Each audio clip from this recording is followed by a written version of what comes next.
Hello to everyone that's watching, and thank you for joining us this afternoon for our Advice Line live event where you can ask us absolutely anything. Um, just pop your questions into the comments below.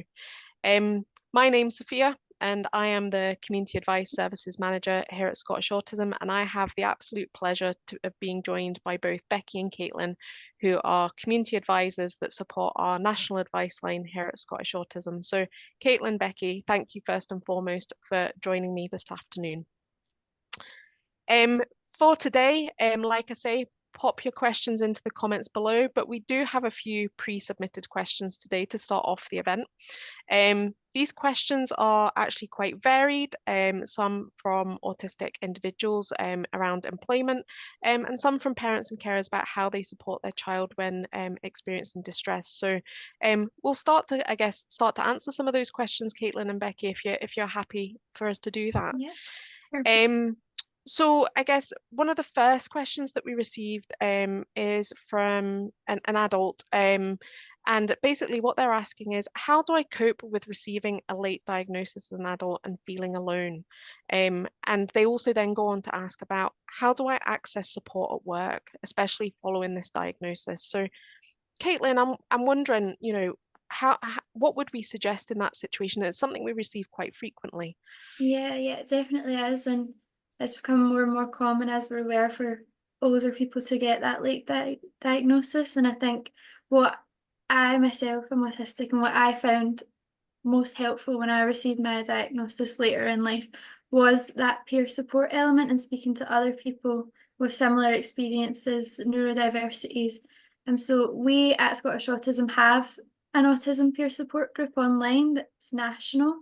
And we also have our Click and Connect groups, which are similar but more focused on areas of interest. So we've got an art group, a choir group, and a mindfulness for autism group. So they're all really good places to get that connection and peer support, as well as engage with interest if you want to go down that route more than just autism specific support groups. And there's also the NAS do Embrace Autism, which is a similar program for kind of finding that identity for a new diagnosis. If you're female or non-binary, there's SWAN, which is the Scottish Women's Autistic Network, and they do a lot of meetups, workshops. They have a Facebook group to engage with other people, so that's an in-person option if you're more led to in-person. And then we have our Dundee Connection service that is for pre and post diagnostic support that is fairly new. Yeah, that's kind of what I would suggest in terms of peer support.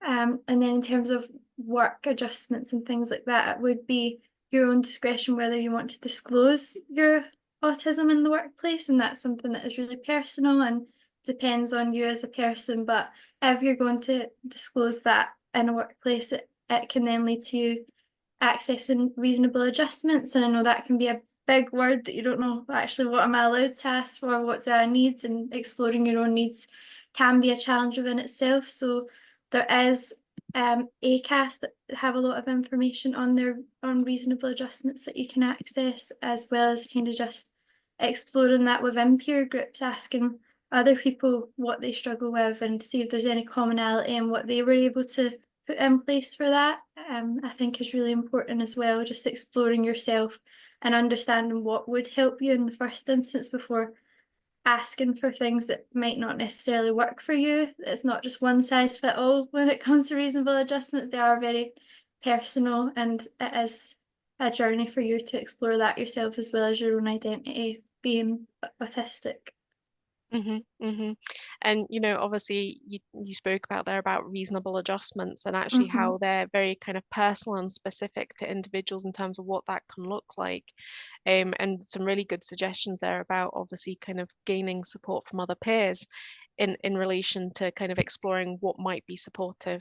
I Mm-hmm. guess another thing that came to my mind as you was talking is you're not, I guess if an individual isn't feeling ready at that point to, I guess, connect with their peers, whereas this individual is looking to Yeah. connect, But if, for example, people don't feel ready to make those connections with their peers, I guess it's something we could support over the advice line in Yeah. terms of Mhm. exploring a person's identity and what that means to them. And I guess Mhm. then starting to look at, right, so in terms of reasonable adjustments, would this be supportive, for example, in Mhm. terms of your workplace? I guess just starting some of that conversation for people on a one-to-one Mhm. basis. Um, and you also mentioned in terms of peer support, obviously our new service in Dundee, Dundee Connections, which launched literally last week. But in terms of that support, if you're in Dundee, that is available to all Dundee residents.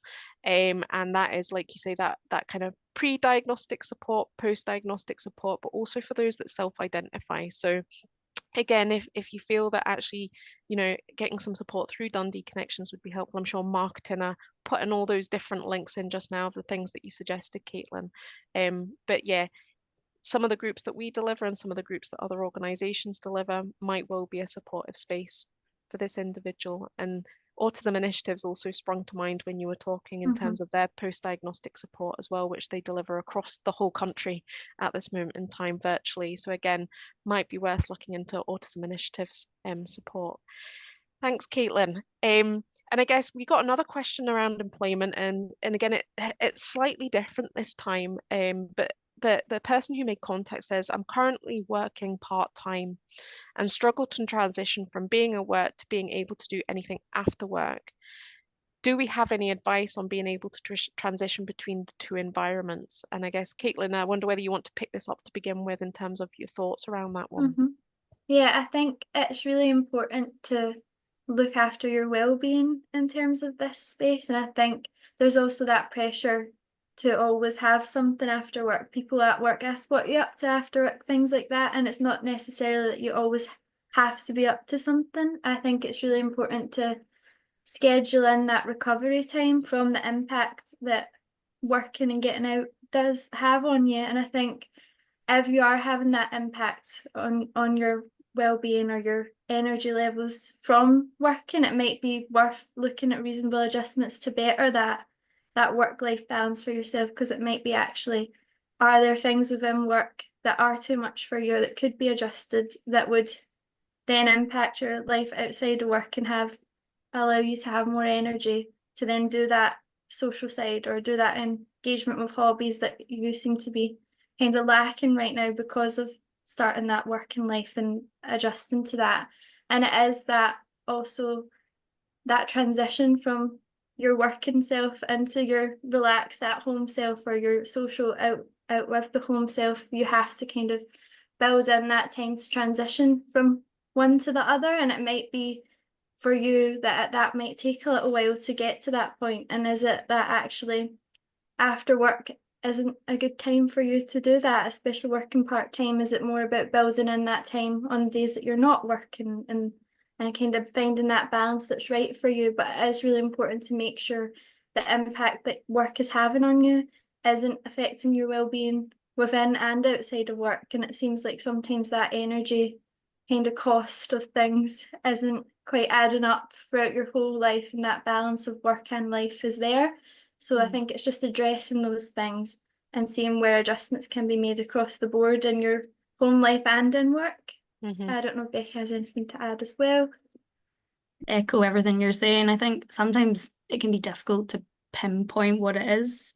It's kind of taking away your energy, as you were putting it there. It can be really difficult sometimes to know, what is it in my schedule that's not working for me. So sometimes taking stock of what your schedule actually is, keeping a note of it, reviewing it, and doing that over what does my week look like? What does my month look like? And kind of reviewing it that way can be really helpful. And trying to be kind to yourself is a big part of it. Sometimes we can't manage it all. And so, saying no to a socializing event so that you can kind of boot and conserve that energy and protect your well-being is really important as well. So yeah. Mm-hmm. And I guess, you're making me think of maybe some of the conversations we have as an advice line team in terms of, I guess, being mindful of our energy and obviously looking after our own well-being as a team. And, you both described there, obviously, you know, take into consideration what's kind of drawing on your energy, so taking away that energy in what we would maybe say your battery, for example, you know, so what's withdrawing that energy, but then what can add to that energy. And I think it's, you know, it can be difficult for all of us at times to be able to get that right balance between the withdrawal and the adding of energy. And like you say, Becky, it might be helpful to just kind of take stock over time in terms of, you know, recognizing what it is that withdraws and adds for people, because it's very different for everyone in terms of what might withdraw and what might add to that.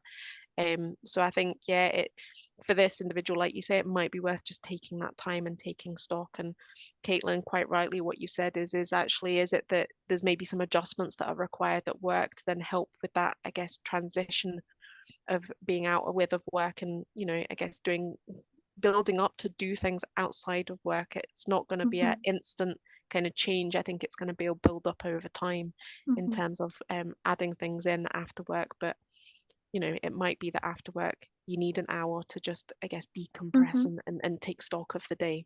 I think all of us can do that sometime. We need that sometimes. So no, thank you both. Again, obviously, we've got some other pre-submitted questions here, but I also see that there are some people starting to pop some questions into the chat. So we'll pick that up as well as we go. But in terms of the other pre-submitted questions, one of the questions is kind of, how can I support my child when they're distressed? Very broad in terms of that question. But Becky, I guess, what can they do when they how can they support their child when they're distressed? Yeah, I guess it's different for every child, which is, you know, what's broad about it. And I think that when we think of distress, we think of kind of in that moment and at that point of distress, which is really important that you understand kind of what support strategies help your child, and how you can kind of support them when they reach that level. But I think really importantly is the kind of proactive support that also comes into play. So within Scottish Autism, we use the low arousal approach, and that's all about kind of fostering supportive environments, and it's got a real focus on well-being. And I think really importantly within that is environments are not just the kind of physical space that we're in, it's the kind of sensory element of it, and also the social environment, so the people in the environment and how you're interacting with the child or the person who's distressed. So I think it's for parents in that moment of distress, it's considering what's your impact and how can you kind of help to reduce the stress for your child. And, you know, instantly we tend to go for like a hug or, you know, verbal consoling. Sometimes that doesn't work for all individuals, sometimes it does. So it's almost having a bit of a like well-being toolkit plan for your child when they are stressed like that, of the strategies that work for them. And that will obviously be forever changing and expanding, and you know, it's a bit of a working document. And again, I think the proactive side of things that comes into the low arousal approach, again with that kind of energy accounting that we're talking about, your battery, it's the same for your child. You know, it's trying to work out, you know, what's happening for them this week, how can I make adjustments for them to reduce stress and kind of support their well-being. And that's a really key aspect of this kind of support and distress, is the proactive part of it. And that can be hard to manage as a parent, because obviously sometimes your child's not going to be able to verbalize that, you know, my battery's a bit low today, mum. So I think it's about trying to know their signals and their kind of stress signals. And I think, yeah, that would be my advice in terms of distress. And I guess in terms of that question, it's really hard for us to, I guess, give the personalized kind of advice that we might give in relation to that, in terms of the strategies that we might suggest, because actually it depends on what you just described there, Becky, on all those different elements. And I guess, you know, what works for one child may not work for another individual, for example. So I guess in terms of that question, the team will be in touch with the person that pre-submitted that question to really unpack in terms of what does that distress look like, but what kind of takes energy, but what adds to that energy as well, and just looking at what maybe those stress signals might look like for their child as well. And I guess following on from that, we've received another question in terms of again, in terms of their child. So my child really struggles with unstructured parts of the school day and playtime with peers, even though they potentially have a strong desire to connect with their peers. I guess, what can they be thinking about in terms of support or conversations with the school, for example? What can they be thinking about? And Becky, I'm going to direct that one to you again in terms of what would that look like? Yeah, so I guess the important part of that question is that the child in question that we're talking about has a desire to connect with their peers. So if there was a child who wasn't interested in playing with their peers at playtime, I think that can be respected. You know, if that kind of alone time and regulating is important at playtime, then yeah, I think it's, you know, ensuring that children who want to do that kind of self-directed play are allowed to do so. Those that maybe do want to have that connection with their peers but aren't sure how to go about it, or maybe struggle in terms of the anxiety of doing that, and the social aspect, it might be finding shared interests or shared activities and hobbies that they can maybe connect with their peers over. I think that can be really helpful in terms of, you know, connecting that play. And also just being aware that like playtime and playing and social connection with peers will look very different for every child. So it doesn't necessarily need to be, you know, a lot of conversation to have play with peers. It could just be, you know, being engaged in a shared activity. So I think that's really important to remember. And I guess also in terms of supporting kind of unstructured parts of the day, it's wanting to be involved in playtime, it's trying to find time for that child to have that space to regulate, to take a step away, to support their well-being, engage in activities that they like. And also a lot of focus on communication around the unstructured parts of the day. So what communication tools work for that child to help them transition? Is it visual supports as well as kind of verbal communication? Is it, you know, using a certain saying to transition every time? Or do they prefer to leave the classroom first before their peers? So it's all these little strategies and adjustments that can make a huge impact and positive impact for a child who maybe is struggling with that sort of unstructured part of the school day. And I think you highlight a really important point there, is play can look different for different children. And like you say, it may well be that actually there's not much in terms of communication taking place, but actually they're in a shared activity and almost having that kind of parallel play piece taking place. And I think, like you say, in terms of those unstructured days, communication is, you know, in structured times, communication is key for these individuals in terms of, I guess, being able to give an element of structure somewhere in an unstructured space. And I guess, Caitlin, have you got any other thoughts in terms of that question?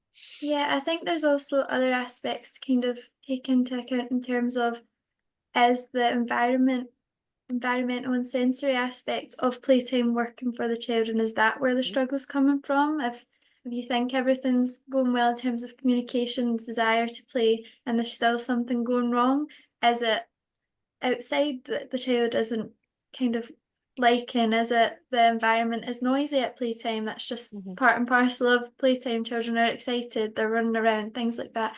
Is that what's not working? In terms of that, there's other aspects to kind of consider in terms of, is it a communication issue? Is it differences in play? And is it actually the understanding of what playtime is? Because I think it's such a free form time for a young person, and if they're, especially the younger years of primary school, it's a new experience getting this free time to just do what you want. And I think is actually unpacking that with the child and giving them options of what they can do with their playtime, and kind of describing what playtime is a bit more, because I think sometimes we take for granted they're just kind of assuming that young people all throughout their life just know certain things. And I think that's for all young people, it's a learning experience being a human and interacting with the world. And I think it actually sometimes the things we all take for granted in terms of understanding and knowing what to do, some young people and children aren't there yet, and they haven't had that explained to them in black and white. And it might just take that,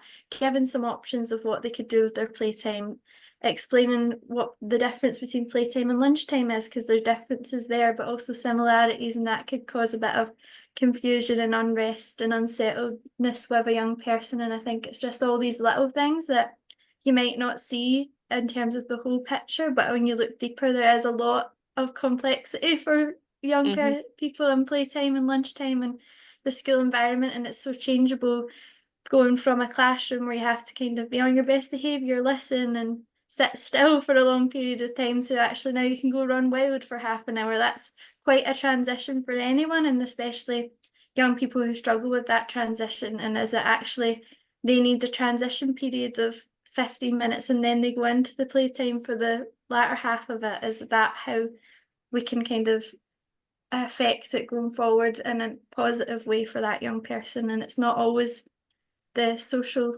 interaction that can be the problem. Some autistic young people really thrive in social environments, and I think that's sometimes a misconception, and the problem can be other aspects of that understanding and that environmental aspect.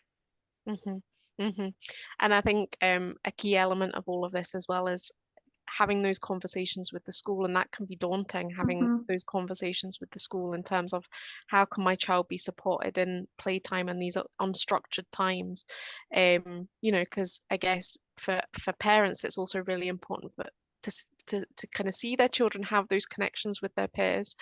So I think as well, you know, through our advice line, we can support parents around kind of how to navigate some of those conversations with the school and navigate maybe some of the suggestions that can be made as well, in terms of those conversations with the school. So again, the person that submitted this question, we will be in touch in terms of, I guess, exploring things further in terms of what suggestions might be kind of most supportive to their child in that situation. So thank you both. And like I said, we have got a kind of couple of, or one question that's come in, or a couple of questions actually now through the comments. So we'll try our best to kind of answer these.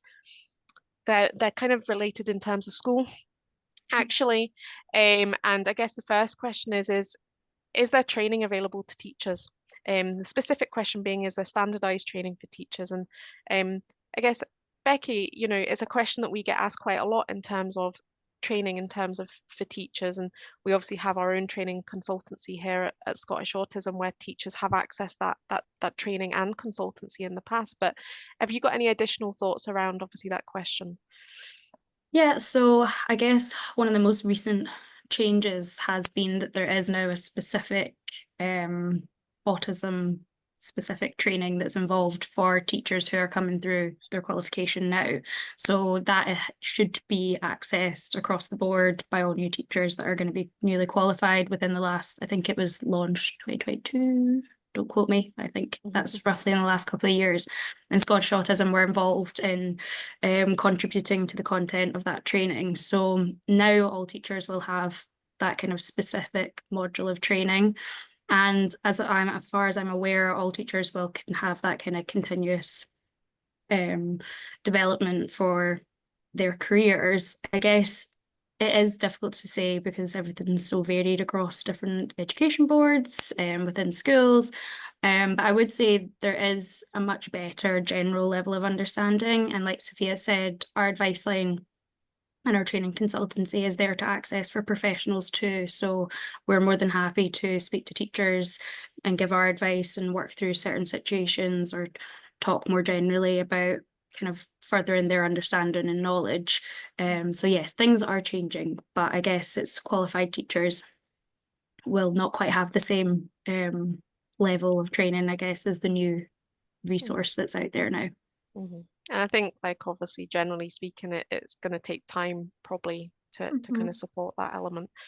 But the next question in terms of school is, and I can't see it anymore because it's disappeared because everyone's commenting, which is great. So there's somebody saying that obviously they're worried about their daughter starting high school next year and dreading it completely.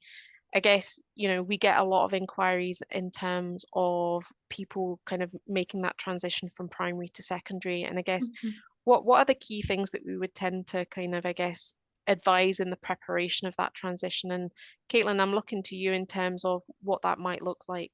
Yeah, I think it's important to kind of have that communication already with the school that your child is going to be transitioning to. Can you kind of get a meeting with the primary school and the high school together to kind of discuss the plan that was in place for primary school? Can that be taken forward into high school, and what differentiation needs to be made with those plans in terms of the different aspects of high school, like changing classes, the different environments that you'll be in?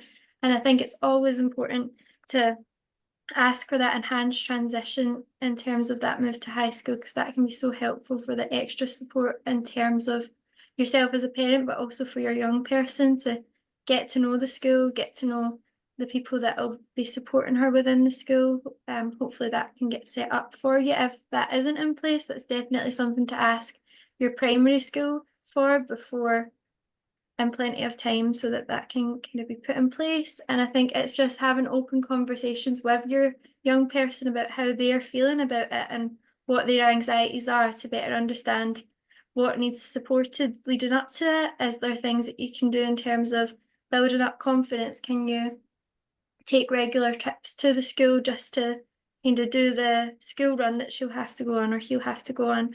And is it actually that asking for people she's comfortable with in her class, can she be put in a class with them? It's things like this that will just help that piece. I think high school is a difficult transition for all of us.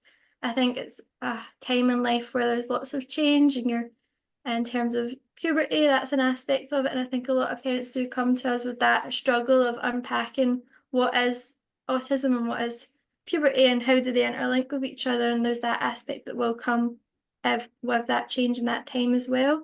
And I think through our advice line, you can have that one-to-one chat with us about the kind of complexities and the specifics around your individual young person, and we can kind of support with helping your understanding of their needs and their understanding of themselves via you, and what can be kind of done in terms of the school. And there is organisations that are specifically for kind of education and supporting you as a parent. There's Inquire, there's also Salvesen Mind Room that can help with planning meetings and giving parental support for you as a parent, but also advocacy for your child if there is issues that come up later on in the journey of school. And I think that's important to just have that information beforehand, and so that you're well equipped for whatever comes in the journey of your young person's future education. Yeah, and that primary to secondary transition can be stressful, and I guess that's where the advice line can offer that kind of personalized support in terms of navigating that, and kind of considering what can I be asking of maybe my child's current primary school, but what can I start to be asking from my child's secondary school. And you started to touch upon, obviously, if kind of, I guess, things kind of arose throughout the high school journey, and somebody has kind of commented in the comments here about obviously their daughter hardly being in school since first year, and should be going into fourth year, but they've obviously had kind of those complexities there in terms of trying to support their child going back into school, because obviously what they're trying to do is then move their daughter into another school, but there seems to be kind of barriers and hurdles around that, and I guess that's where ourselves can provide that further advice and guidance around that, where I guess Inquire can also give advice around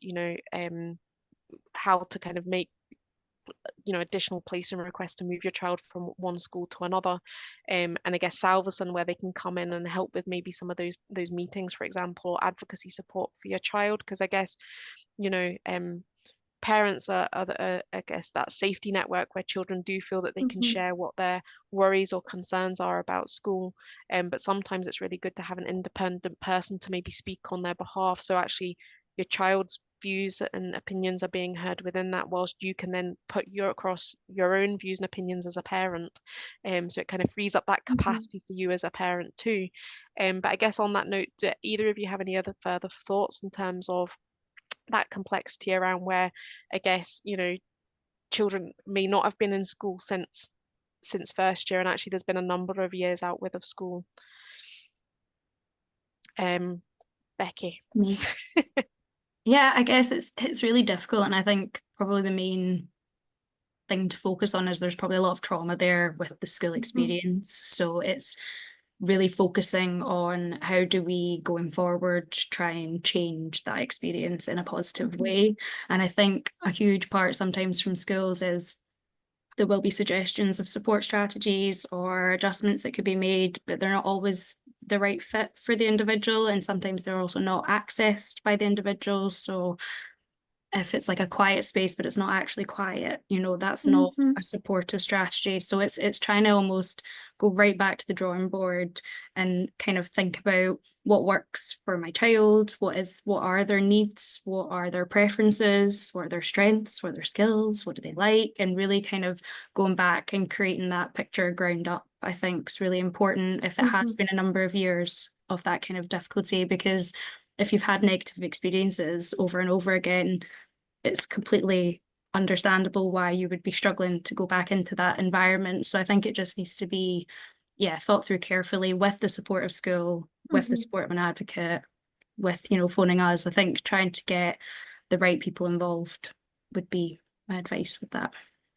And Caitlin, do you have anything to add in relation to that high school kind of, I guess, experience? Yeah, I think there's also, obviously, as Becky has touched on, there's that trauma associated with it, but I think there's also, on top of that, trust issues with education as a whole. So that's when, like you said, you've tried to move your child to a different school, but the problem is it's school as a word, as a concept that's caused that trauma, and it doesn't necessarily fix that by moving to a different school. It's almost like you have to address the issue at its core of what happened with school, and let's talk about it with the young person, talk about how they're feeling. And I think a lot of the times as parents, you're trying to protect your young person and keep them away from this thing that is causing them so much distress. But I think sometimes that can add to the trust issues and the not knowing what's going on, and not having input for yourself as a young person can be really difficult, when I think actually a lot of the time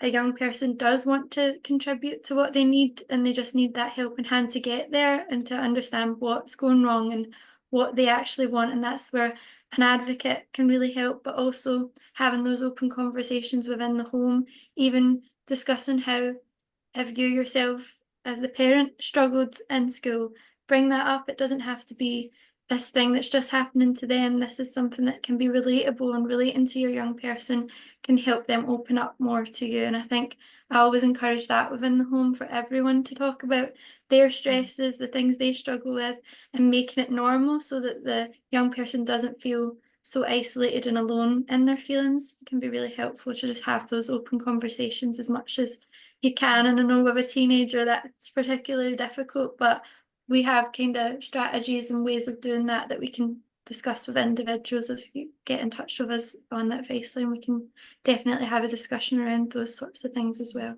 And I think a really important point you made there, Caitlin, is, and Becky, in terms of that trauma kind of part, but actually the bit around, I guess, trusted, the trusted relationships, and actually sometimes those relationships are kind of fallen away, and that trust kind of disappears. And I guess it's, how do you rebuild that trust and rebuild those relationships, which is kind of key, I guess, to then kind of what I call kind of scaffolding support around that individual.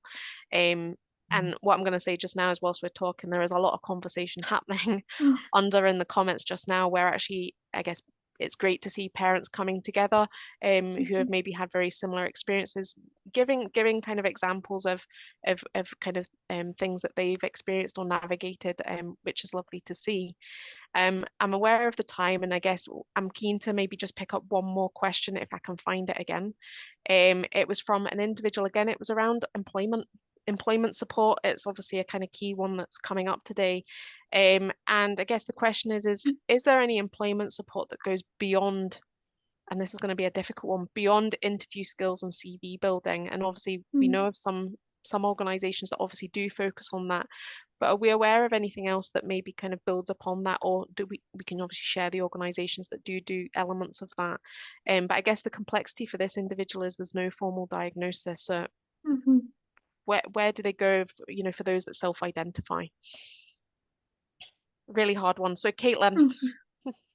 I think it is really important to understand that without a label doesn't necessarily mean you don't have needs. Even if you're not even seeking a diagnosis, you can be open regarding your needs. No one is asking for kind of that proof, and they shouldn't be, in terms of reasonable adjustments and interview adjustments as well. I think that if that is asked within an interview, do you have any adjustments? That's how it's asked. And I think you don't need to feel kind of like you can't ask for those adjustments and talk about your needs without a label. It's so hard to access a label now. There's wait lists or cost private assessments, and lots of people are opting to self-identify, and we at Scottish Autism validate that, and we're learning more and more that outside organisations also validate that, and it is completely your choice whether you disclose specifically why you need adjustments. And I think it's just about navigating that with the specific employer or potential employer. And I always say, if those adjustments aren't being kind of met within an interview stage, is that an organisation or workplace that you want to work with if they can't even adjust before you've even been in post? I think that's something that you can have to come to terms with yourself and understand if that is something you want to push for, if the workplace doesn't seem like it will be supportive after the interview point. And I think it's just so important to kind of validate yourself in terms of that self-identifying. You're identifying your needs, you're identifying traits, and if an assessment isn't accessible to you right now, or if that's not something you want to go forward with, you can identify yourself and you can phone the advice line for advice, whether you're diagnosed or not, whether you're a parent carer, just someone looking to know more about autism. This is an accessible place for you to access that support, advice and guidance. And we would be happy to have a conversation with you around how to better that experience for you over the advice line. Yeah, definitely. And I think that's where we can complement maybe other services that are out there to offer that employment support. So obviously there are places like Skills Development Scotland, and this person has mentioned that they're specifically in Glasgow. So there's also obviously the kind of local authorities kind of support as well, potentially there. But I guess what I would encourage this particular individual to do is get in touch with us. Let's have more of a conversation around what kind of support it is that you're looking for, and let's kind of explore those different avenues in terms of, I guess, either signposting you to support that's going to be really supportive and helpful, or let's see what kind of guidance and advice we can offer as well in relation to that. I guess it will be a mixture of various, I guess, ourselves and other organisations that would potentially support through that, which is more often than not the case for us here at the Advice Line. I guess, Becky, any more to add in relation to that question, do you think, or do you think we've covered that? No, I think we've covered it. I think the only thing would be is, when you're communicating these needs, it doesn't always need to be a verbal sit-down meeting. Like if you communicate better via email, or if you want to ask your employer if you can write things down and send it over that way, or you want someone else present, I think that's important too. It's just, if however best to communicate for you, I think you can start there. Definitely. It's understanding your communication and what's going to be best supportive for you in terms of communicating your kind of wants and needs in that environment. Like I said before, that is our last question for today. However, I am seeing other questions coming in. What I'm going to ask the marketing team to do is to respond to those that we haven't replied to today live, and to see whether we can kind of either get your email address or kind of telephone number to, I guess, follow up with your questions so we can have a conversation. Or if you want, you can obviously get in touch with our advice line directly as well. And again, the marketing team will share those details with you.